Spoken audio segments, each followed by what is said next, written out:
Magandang araw mga kaibigan. Bigyan natin ng reaksyon, opinion ngayon tong post ng ABS-CBN News. Medyo nakakahiya dahil ang National Expenditure Program, first time mangyari ito, ibabalik ng mga House leaders sa executive branch sa DBM. Ito. Pahayag ni House Deputy Speaker Ronaldo Puno. We have decided as a group to recommend the return of the 2026 national budget to the DBM because we do not know how to deal with it. Grabe. Ano pang ginawa nila sa National Expenditure Program?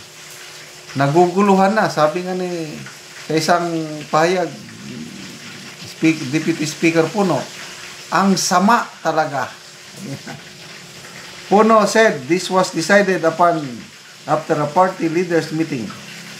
Puno added, they do not want to seem as though they are not accepting the Department of Budget and Management recommendations, nor do they want to be accused of amending a huge portion of the National Expenditure Program. Correct. Kasi nagbabala ang Pangulo na kung ilang i-chop-chop na po, ibebeto niya. So ito, ang mga kongresista, pinag-aralan nilang mabuti ang budget, ang daming hokus-pokus. Ang Pangulo na mismo umamin, ang daming isiningit, mga budget insertions na naman. Meanwhile, House Deputy Speaker Janet Garin brings up the possibility of canceling the break of Congress starting in October to discuss the budget. We can forego of that para sa bayan, Garin said, adding lawmakers are used to working 24/7. Puno said they cannot keep covering up for a supposedly poorly constructed budget.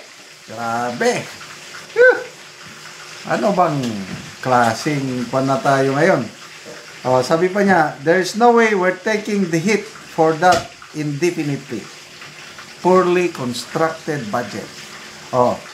Last year, nag-submit.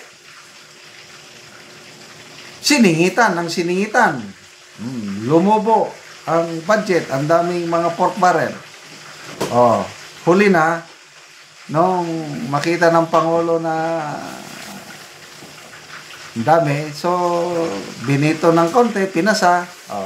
Naging worst budget in our nation's history. So dapat sana natuto na ang gobyerno, lalo na ang DBM,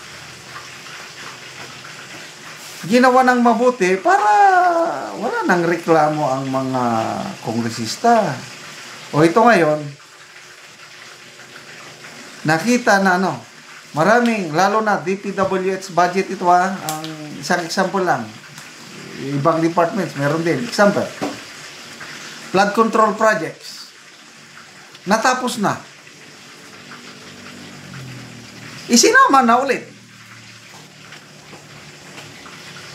Merong mga bagong flood control projects, inalis. Ano ba? So, sinong gumawa nun? Wala. So, there is something, I don't know, nung nangyari sa DBM, sa Kaya, nakakaumay na. Nakakadismaya ang nangyayari sa ating gobyerno ngayon. So, inamin ni President Marcos na ang daming naisingit.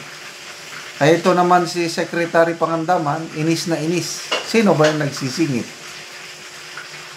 Ba't hindi nila? So, may mga nakapasok na, baka mamaya isisi na naman sa mga Duterte. Mamaya magsabi na naman ng Anticler, may kasi ng mga Duterte. Tingnan nyo yung hearing sa Kamara. Hapon ba yun? Congressman Joel Chua, pinapalabas niya na minana lang ng Marcos Jr. administration ang mga flood control problems. Noon pa, nagsisimula na, may mga palatandaan na there is something wrong. Ngayon lang lumabas. Anyway, yun na yung style nila. Basta kung makakita ng connection, isisi nila lahat sa mga Duterte. So, magbasa tayo sa mga comments. Loder Miglin, Amigo Ablong. Tama si Vice President Duterte. The budget are two persons, Speaker Romualdez and Co. Maliwat Aquino Cesar. Watch out for 2025 re-enacted budget. Na? Baka mas gustuhin nila na ma-re-enacted. Baka ginagawa nila ito para kasi sa 2025 budget, ang daming mga insertion doon. Pwede Kagiwa, Plan B yan. Wala? Ngayon ko lang na-realize, baka nga, Plan B ito. Parang drama-drama lang. Jasper Rizari, we are being fooled, yung niloloko, fooled in front of our faces by these idiots. Renato Provido, meaning of Co in the Philippines. Philippine politics, choose the best answer. Crocodile, Congressman, Corruptor. Tor Raimundo, who will not agree to work 24/7 when at stakes are multi-billion projects? Pasensya na kayo at maingay sa ako, nasa kitchen ako. Kaya may nagluluto ha. Leilani Kapili, now you know what to do. Filipinos still wait the reckoning from all the Habeas Act. Nako, ang mahirap nito, pag ganito na lang palagi, maubos ang pasensya ng mga Pilipino, baka mangyari yung Indonesian moment o Indonesian, anong tawag mo doon? Grabe. Ilan ang namatay? 8 na ata ang nabawian ng buhay sa mga riot, protest rally sa nakakatindig palahibo. Galit na ang mga Indonesian. Ang mga Pilipino, chill lang gihapon hanggang social media lang. Sige, mahabang pasensya ng Pilipino, kailang huwag niyong ubusin. Okay, salamat mga kaibigan sa inyong pagsubaybay sa ating channel. Nakakatulong kayo sa malaki sa Tribong Talanding ng Bukidnon. Ang sweldo natin sa channel na ito, pantulong sa tribo. Sa ngayon, namimigay tayo ng mga libreng yero at pako para makapagpatayo naman itong tribong ito ng mas maayos na tirahan. Panoorin nyo ang video na ito. Lima.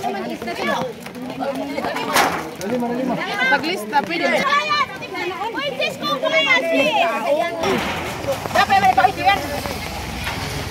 Ay, bayog pawit yan dahil sila sa bahay eh.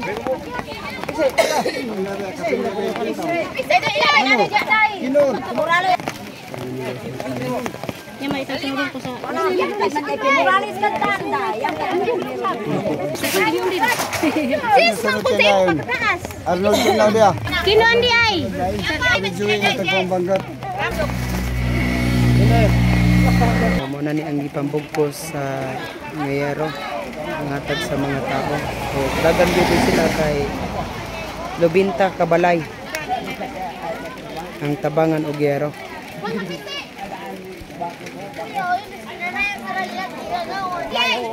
Si Kwan yan. Sakto ko na dito. Laliman, sis. Sana naman ka ni Arnold.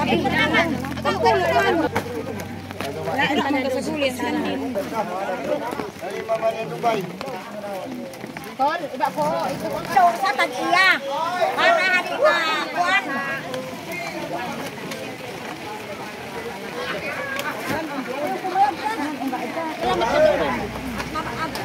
Kusog-kusog yun ang ulan.